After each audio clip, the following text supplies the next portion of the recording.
Hey everyone, welcome to the Week 10 breakdown video for DraftKings this weekend. Starting off at quarterback, let's talk about Aaron Rodgers at home versus Miami. Do I really have to tell you how good Rodgers is? I guess I will anyway. He's on pace for over 5,000 yards this year and has only thrown one interception. The Dolphins have actually been okay versus QBs this year, but Rodgers should be able to have his way with them, especially coming off a loss. I really like Rodgers at home. Next up is Philip Rivers, who gets a delightful matchup versus the Oakland Raiders, who just got shredded by Nick Mullins. He's quietly having an incredible year and has thrown 2 touchdown passes in every game so far and has only been picked off 3 times. He also played the Raiders in Week 5 where he threw for 340 yards and 2 touchdowns. Oakland also has the second worst defense in the league according to PFF. Next up is Drew Brees, who is also having an incredible season. He has a league-high 120 quarterback rating this year and has a 8.4 yards per attempt, which is his highest mark in 9 years.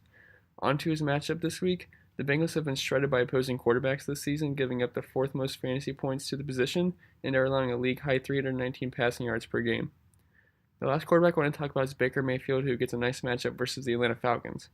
Now, I'm a Browns fan, but I promise I'm not being biased. He completed 69% of his passes last week, which is his best mark all season, and has been trending upwards the past 3 weeks.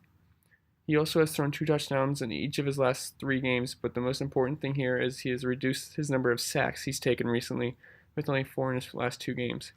This is a drastic difference from his 15 in the 3 game stretch. His matchup is also incredible as the Falcons are the third worst defense versus quarterbacks and give up an average of over 300 yards through the air, 70% completion rate, and have only picked off 7 passes. And that also mentioned Hugh Jackson's gone finally. On to the running backs. Let's start off with Melvin Gordon. He has at least 100 rushing yards in 3 of his last 4 games, and the only one he didn't get there, he had 120 total yards. Gordon has scored in every game but week 1. The matchup is great versus the Raiders defense that is 25th in run defense DVOA, 39th in run defense per PFF, 20th in yards per carry allowed, 25th in rushing touchdowns allowed, and 32nd in yards per game allowed. The Chargers are 6th in run offense DVOA, 3rd in yards per carry, and 6th in rushing yards per game. Next up is Kareem Hunt, who's also been smashing the past few weeks.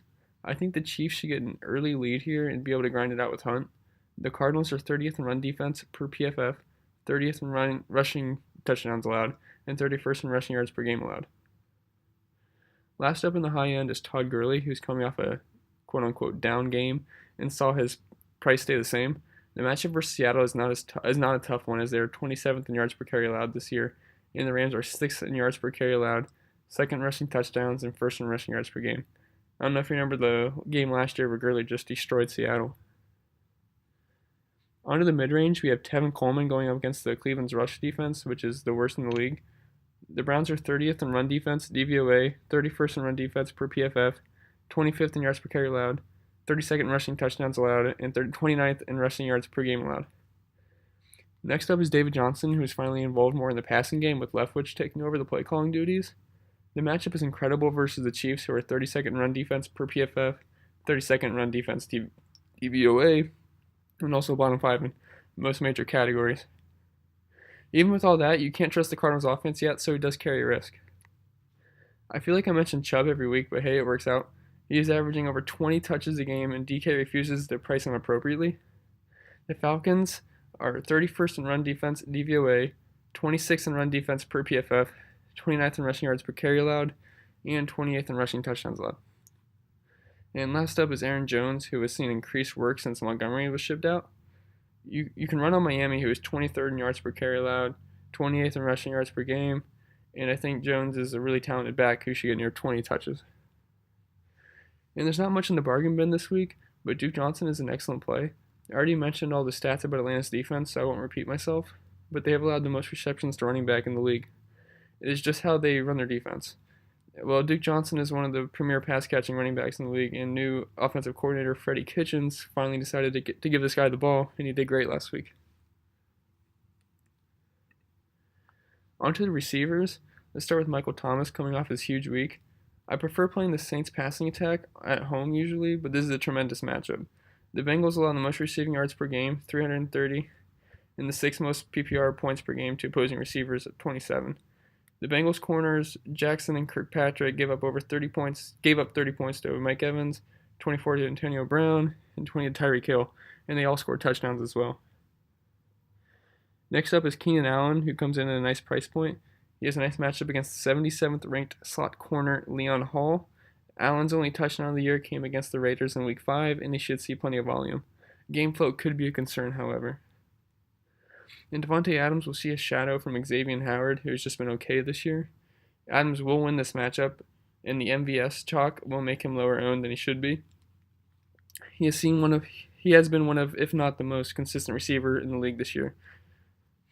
The only reason I'm slightly concerned about Tyreek Hill is that they should blow out the Cardinals by the first half, but Hill could be the reason why they do that. He won't be shadowed by Patrick Peterson all game, and will bounce between slot corner Budda Baker and Jamar Taylor on the outside, who are no match for Tyreek's speed. And Julio Jones here is completely dependent on Denzel Ward's status. If he is in, Julio should smash. If he is out, Julio should smash. But if he's in, I think Ward can handle himself versus Julio. Onto the mid-range, Jarvis Landry continues to stretch of tremendous matchups. I love Landry this week as he's going to get guarded by slot corner Brian Poole. And Maurice Harris put up 10 catches for 124 yards on him. And Sterling Shepard went for 5 catches and 167 yards.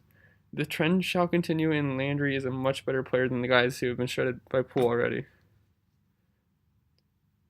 Josh Gordon has over 100 yards in 2 out of his past 3 games. Last week he saw a season-high 10 targets and will get to face off against Malcolm Butler this week, and I know the Pats will look to attack him. And welcome to MVS Chalk Week. It's well-deserved, however. He has 4 straight games of double-digit DraftKings points and has topped the 100-yard mark twice in that span. With Howard on Adams, this will leave Bobby McCain or Torrey McTyer to guard him. On to the bargain bin. We will start with another Charger. Really, he's a boom or bust play, but he has a good matchup versus Darryl Worley, who is PFF's 73rd ranked corner. Last up is Maurice Harris, who should see some MJ Stewart this week, and I've told you time and time again how he gets toasted every single week. Harris is coming off a nice performance last week versus the Falcons and gets an even better matchup this week versus Tampa Bay. He gives them an average over 100 yards per game to slot corners, per game to slot receivers. At 3,900, he will most likely be the Courtland Sutton of last week. On to the tight ends, which is just a dreadful position this week. Let's start off with the obvious and Travis Kelce. He's really the only tight end you can trust this week, but the price is up, and it will be hard to fit him in. He does have a decent matchup against the Cardinals, who are 23rd DVOA versus tight end this year, but are only giving up 37 yards per game to the tight end, but they have not played someone like Kelce yet, so he should be fine. The cheap option of the week is Trey Burton going against the Lions, who are 30th DVOA to the tight end this year. Him and Kelce are really the only 2 I want to play this week, as there is some slim pickings. If Jordan Reed can't get it done in this matchup, then he is officially dead. Tampa gets shredded by tight ends weekly as they're 29th DVOA versus the tight end and give up an average of 80 yards a game to them. I don't have much to say about Jimmy Graham other than the fact that his quarterback is Aaron Rodgers, and Miami has been middle of the pack versus tight ends. And if you really need a punt this week, Ricky Seals-Jones is an interesting option. KC is 24th DVOA versus tight end this year and give up over 70 yards per game as well. With the Cardinals playing catch-up, he could hit value. And finally, on to defense. The Jets get this week's top option as they get the pleasure of playing the Nathan Peterman-led Bills. And do I really need to say more about that?